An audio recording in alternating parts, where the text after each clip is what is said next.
punya filosofis pribadi. Saya pengen mengabdikan diri saya pengen mendedikasikan diri saya sebagai batang tombak, bukan sebagai ujung tombak.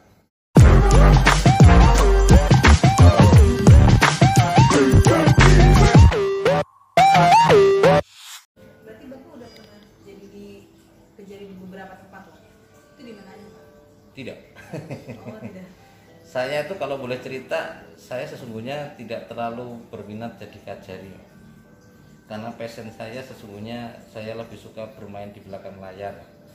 Karena secara pribadi saya punya filosofis pribadi, saya pengen mengabdikan diri saya pengen mendedikasikan diri saya sebagai batang tombak, bukan sebagai ujung tombak.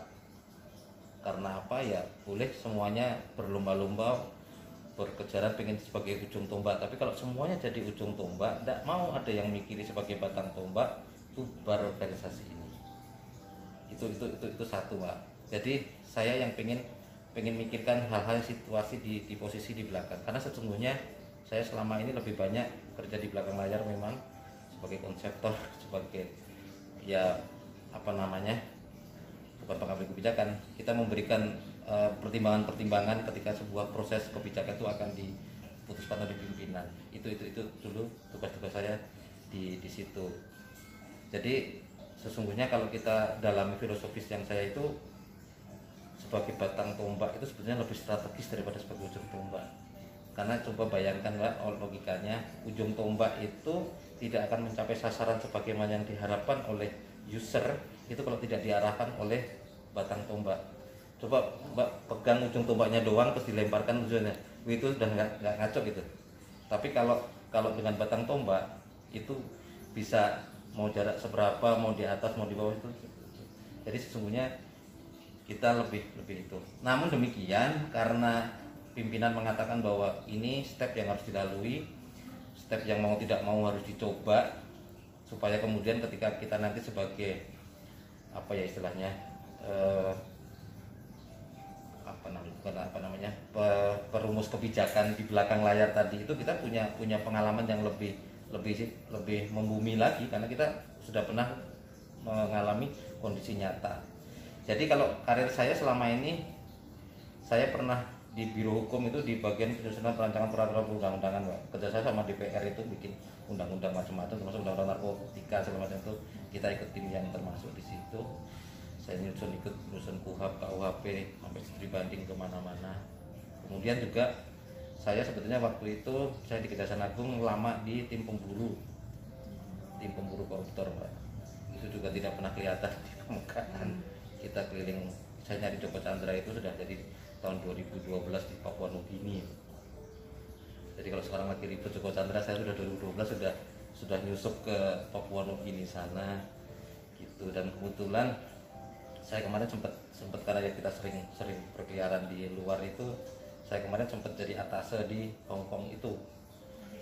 Nah, waktu jadi atase di Hong Kong kita juga bisa ngulangin buronan kita sama Dikun Hartono itu, buronan BLBI yang itu sudah saya cari 2 kali di Vietnam di tahun-tahun 2010-an 2009 itu. Kita lari-lari ke Vietnam nyari India, ternyata ketemunya di Shanghai juga, bisa kita pulang. Jadi itu kalau karir-karir yang teknis, kasih hidung, kasih indah, kasih data, nah saya selama ini cuma muter-muter, banyak muter di Kejagung, dari bidang ke bidang itu, main di belakang layar sampai akhirnya jadi atase. Terus setelah saya jadi atase di Hong Kong, saya ke Biro Kepegawaian di Kejagung, saya sebagai kepangkatan dan mutasi. Ya kalau saya katakan bukan sok-sokan, ya itu jabatannya sangat strategis, karena itu yang menempatkan pegawai se-Indonesia Raya, orang yang ngurusi jabatan pegawai kejaksaan se-Indonesia Raya. Terus akhirnya saya dicoba sama pimpinan, pokoknya kamu sudah cobain jadi kajari kasus di Depok. Berarti jadi kajari Depok ini baru pertama kali ya, Pak? Pertama dan moga-moga terakhir, Mbak. Jangan diulang-ulang katanya gitu. Bukan apa-apa, bukan saya nggak berani, bukan apa. Saya sekarang juga memang sangat bisa merasakan lah. Makanya susahnya jadi orang daerah itu ya. Kalau kita kemarin jadi orang pusat itu kan kita bikin kebijakan, ayo sana kerjain, sana kerjain. Sekarang kita yang nampungin itu. Ternyata ya memang repot itu kan, dengan segala macam kepentingan. Dan mohon maaf ya, orang Depok kan. Iya. Ya situasi di sini juga sangat sangat heterogen kan, kepentingannya juga sangat heterogen, dan kalau semuanya mau diakomodir nggak mungkin kan. Artinya kita harus bagaimana menempatkan diri secara proporsional dan profesional aja sih. Selama di Hongkong tuh jadi atasan berapa lama? 3 tahun 4 bulan 3 tahun 4 bulan. dari 2015 sampai 2019. Itu selama nyari buronan itu Papua Nugini, Hongkong kan 3. Kalau Papua Nugini berapa bulan? Berapa tahun atau? Enggak, kita sih. Jadi kan kita kalau pergi-pergi gitu cuma sebentar-sebentar mas. Paling Sebentar. seminggu balik lagi kita ke Australia cari buronan, seminggu balik lagi koordinasi. Jadi kita kontaknya koordinasi dengan. Jadi itu namanya tim terpadu. Tim pemburu korupsi itu tim terpadu dibentuk oleh Menko Polhukam. Di situ ada kejaksaannya, ada polisinya, ada Interpolnya, ada imigrasinya, ada dari Kumham juga ada. Jadi lengkap itu tim lengkap itu kita berkoordinasi di sana, ketemu kepala kepolisian sana, ketemu jaksa agung sana, ketemu menterinya di sana. Jadi bagaimana kemudian kita ya istilahnya melobi supaya kita bisa membawa pulang buronan kita itu, walaupun kadang-kadang ya mohon maaf di sana kan kadang-kadang juga banyak yang ngeles aja para pejabat itu. Jadi waktu itu kayak contoh di Papua Nugini kita mau pulangin Joko Chandra itu, mereka ngeles bahwa kita kan belum punya perjanjian ekstradisi, belum punya perjanjian MLE, jadi timba balik dalam masalah pidana gitu kan.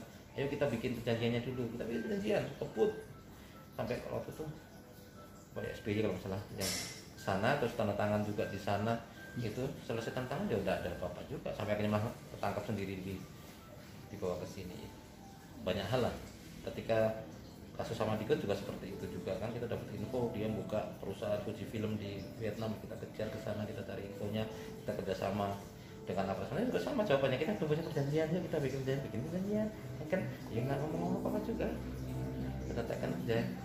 Karena apa? Karena mereka itu ketika mereka ada di luar, mereka tuh selalu di negara-negara yang kecil itu sebetulnya tujuannya adalah mereka itu duitnya masih berharga.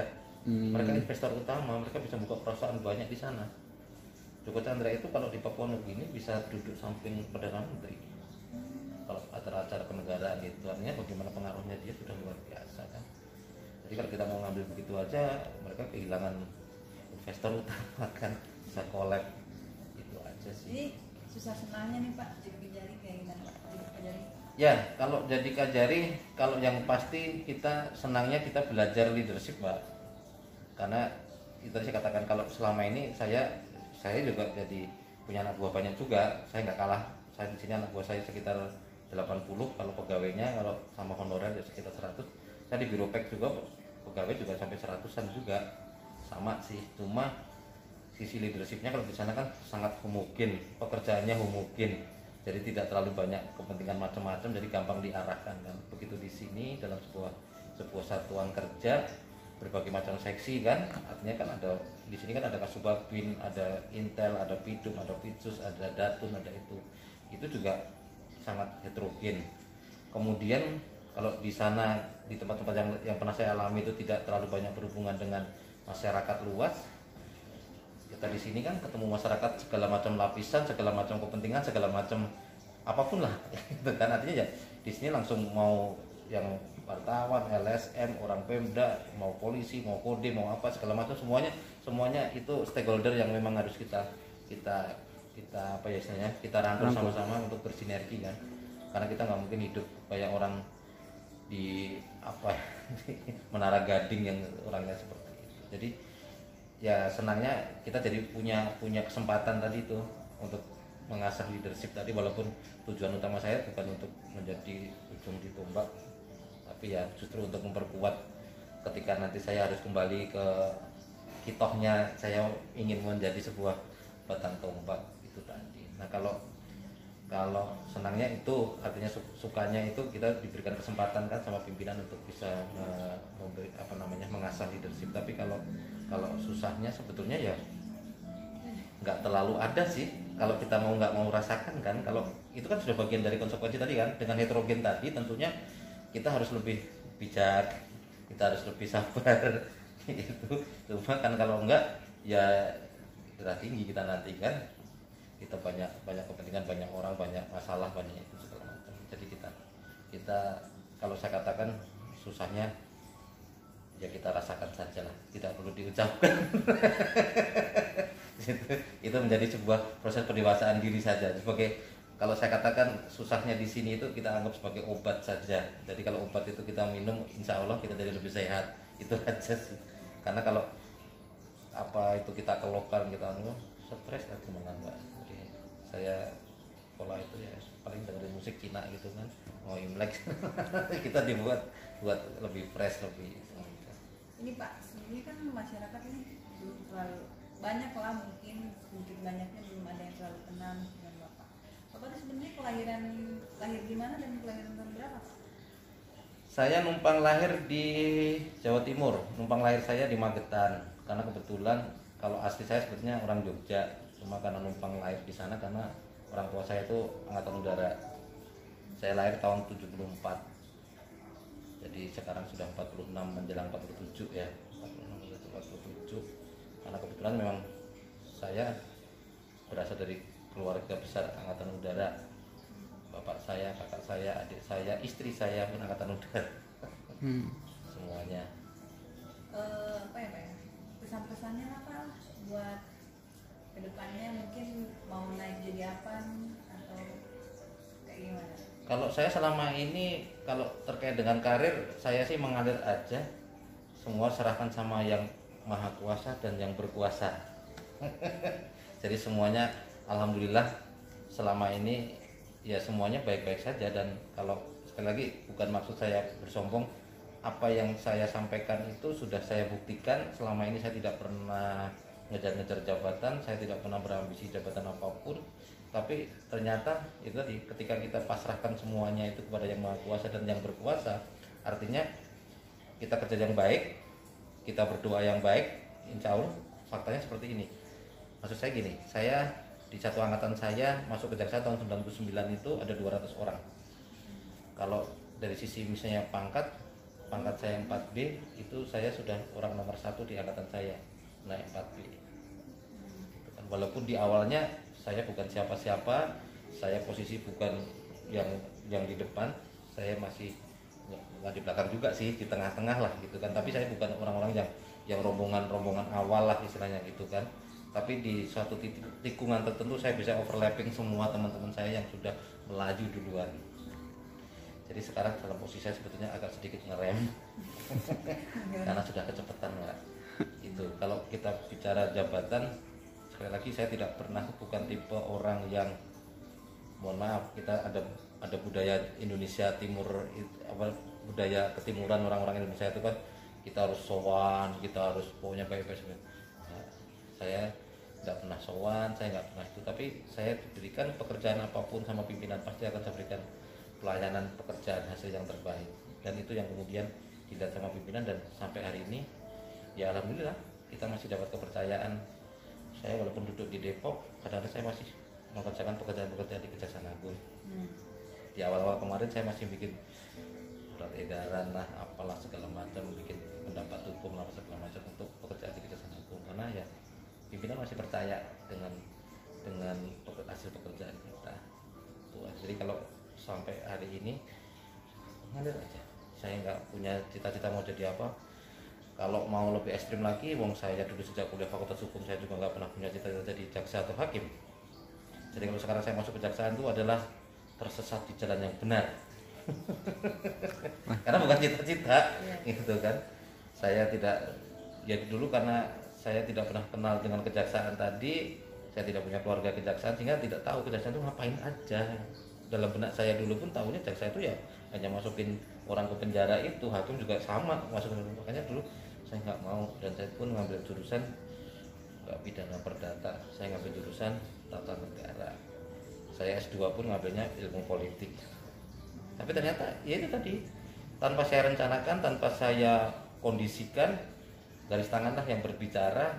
Ternyata saya juga dapat kesempatan jadi diplomat juga, walaupun cuma 3,5 tahun, tapi artinya itu tidak banyak orang yang bisa mengalami itu. Karena sampai dengan hari ini yang di Hong Kong itu di orang kejaksaan baru ada 15 orang sejak tahun 72, sejak belum saya lahir kejaksaan sudah ada perwakilan di Hong Kong. Itu baru ada ke-15 karena saya atas saya yang ke-14, pengganti saya sekarang 15, jadi baru ada 15 orang. Jadi apa namanya ya itu kita nggak pernah merencanakan itu, tidak pernah mencita-citakan itu, tidak pernah mengkondisikan itu, tapi ketika kita sudah diberikan apa namanya ya anugerah sama yang maha kuasa, kita jalani yang terbaik. Untuk latar pendidikannya kan kuliah sempat di mana? S1. Saya semua sekolah saya dilakukan di Jogja, SD, SMP, SMA, kuliah saya di Gajah Mada, S1 hukum saya di Gajah Mada, kemudian S2 saya di Fisipol di Gajah Mada juga. Untuk jurusan anunya sih saya administrasi publik sebetulnya, tapi anunya apa namanya lebih ke ilmu politik untuk itunya, backgroundnya Makasih gitu. Pak. Siap.